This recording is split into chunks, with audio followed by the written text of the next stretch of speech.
Hello, Mark Crossfield here. We're outside. We've got another YouTube video to get stuck into. Let's see if we can give another YouTuber some help.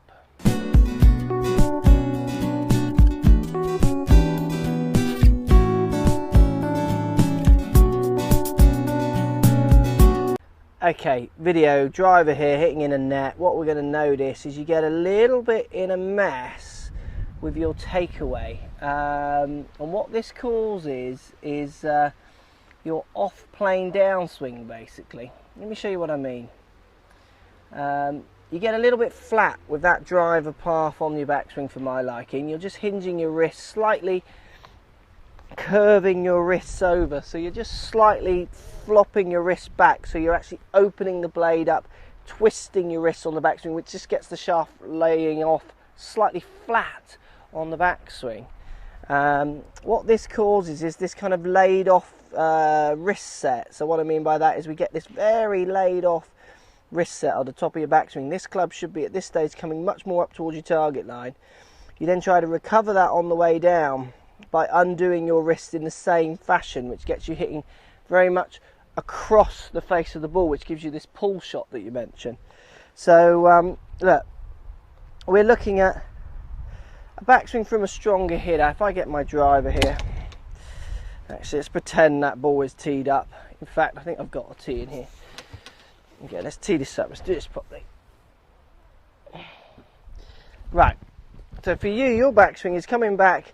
At this stage, you're just starting to open up the blade of the club, and that gets you hinging your wrists off quite flat, getting the club shaft lying off quite flat. As you take that up to the top of your backswing, we can see this laying off effect.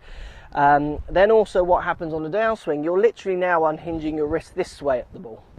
So because you've set this angle in at this angle on the backswing, so your wrist hinge has been setting quite flat, top of your backswing, when you undo your wrist hinge, you literally are casting it over the top, which gives you that kind of pull effect that you're finding on the downswing.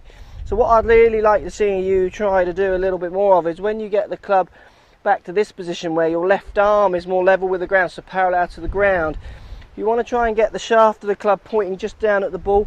Even for you, wouldn't do any harm to try and get the shaft of the club pointing down slightly inside of the ball to get the wrist hinge a bit more up to the target, which will allow you then to set the club a bit more on plane, so fractionally a bit more from the inside for you, which then allows you to hit through the ball a bit better, so it gets rid of this kind of flipping back and then over the top downswing that you're feeling on those ones.